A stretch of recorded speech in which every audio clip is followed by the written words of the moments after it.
Hi guys, hope you're having a great day so far. I want to take you really quickly through some points of the lesson, and then you'll have the rest of the period to work on this worksheet that you have in front of you. Okay? It's called Exponents and Tables. Just some things I want to talk to you about just real quickly about exponents and tables. The basic form of an exponential function is y equals a times b to the x. We've talked about that before, okay? Where a and b are constants. So what effects do a and b have in the tables representing the functions below? Okay, so we're going to start here. I'm going to make a new document on my calculator. No, I don't want to save the old one, and I want it to be a graph. Okay, so I want to put this in 3 times 2 raised to the x power. Okay, and it's not, again, not so much the graph that I am concerned with as I am the table. Okay, so when I look at the table, when x is 0, y is 3. When x is 1, y is 6. When x is 2, y is 12. When x is 3, y is 24. And when x is 4, y is 48. Okay? So, just from what you're given, y equals a times b to the x power. And we look here, y equals a times b to the x power. The thing that's being raised to the power is going to be our b. Okay? Any multiplier out in front is going to be our a value. So in this particular problem, our a is 3 and our b is 2. Okay? Now, does anybody notice anything about that right there? Okay. Maybe, maybe not. We'll check back in just a second. I want you to find the common ratio for me in this table, which means I'm going to take a number and divide it by the previous term. What is 6 divided by 3? 2. Take a number, divide it by its previous term. What is 12 divided by 6? 2. What is 24 divided by 12? And what is 48 divided by 24?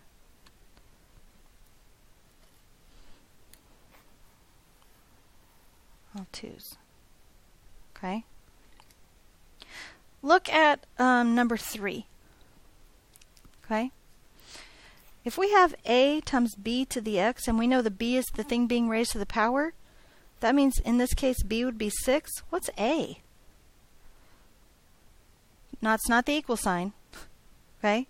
What is the number that's being multiplied by 6 raised to the x power? If there's not a number there, guess what it is? 1. Okay, so let's go back. Let me go back to my graph real quick. Let me go back to my equation. I want to change this equation now to be this new one. 6 raised to the x power. Enter, and go look at your table. Control T. When x is 0, y is 1. When x is 1, y is 6. When x is 2, y is 36. When x is 3, y is 216, and when x is 4, y is 1296. Okay? What's the ratio of this table? What is 6 divided by 1? What is 36 divided by 6? What is 216 divided by 36? And 1296, what do you think that is divided by 216? Okay? Once again, I want you to notice that, and I want you to notice this. Okay? Look last, please, at number 5. A is the number in front, or the multiplier, excuse me. B is the thing being raised to the power. So in this particular problem, A is 100, and B is 0.5. Okay. Again, on my calculator, I'm going to go back. I'm going to Control T and get out of my table. I'm going to press my tab so that I can delete this equation and put in the one we're using now. 100 times 0.5 raised to the x power. Now, it looks different, doesn't it? Okay, it's not going up like that. We'll talk about that later. Now I want to go Control T and look at my table. So when x is 0, y is 100. When x is 1, y is 50. When x is 2, y is 25. When x is 3, y is 12.5. And when x is 4, y is 6.25. Okay? Ratio may or may not be as easy to see in this particular case, so I'm going to grab my scratch pad real quick. 50 divided by 100, 1/2. 25 divided by 50, 1/2. 12.5 divided by 25. Ooh, look at that. It gave you 0.5 that time. Why? Because we use a decimal over here. It's still 1/2 though, isn't it? 6.25 divided by 12.5. Again, they gave us the decimal because we used the decimal in our problem. But still, it's 1/2. Okay? Here and here. You can do these 3 later. These will be extra credit for homework tonight. Where does the A value show up in the table? Here's the A. Here's the A. Here's the A. Where does the A value show up in the table? Well, hopefully you see that the A value shows up in the table when x equals 0. Okay? What effect does the B value have on the table?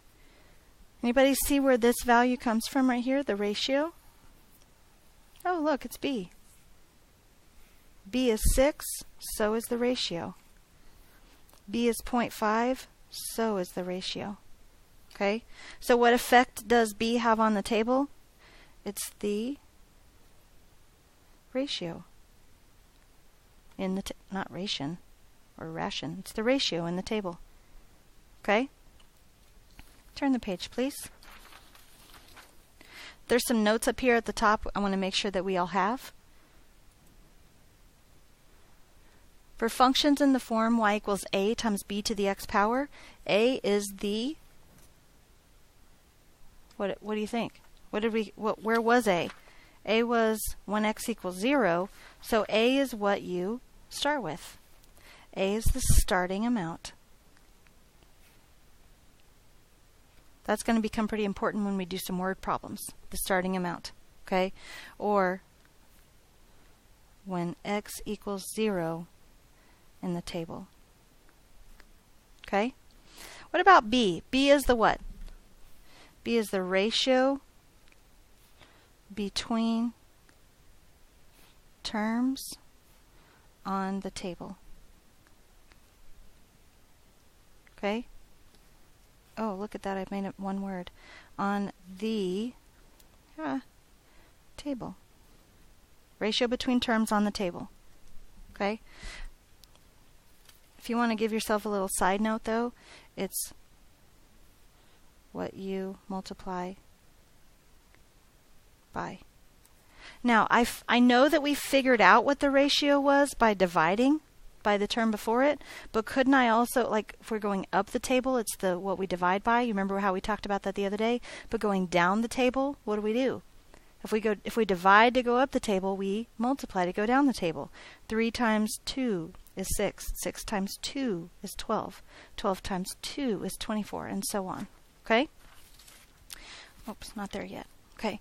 Also, the y value is going to increase when b is greater than 1. We saw that on these 2 tables. We saw the actual graph, it goes up, right? And the b values here on these 2 particular tables are greater than 1. Okay? So the y values are going to increase when b is greater than 1. The y values are going to decrease when b is between 0 and 1. Okay? And you saw on this graph, when we graphed it, you remember how it went up instead of, or excuse me, it went down instead of up? Okay? So, this is just the opposite of what you just did.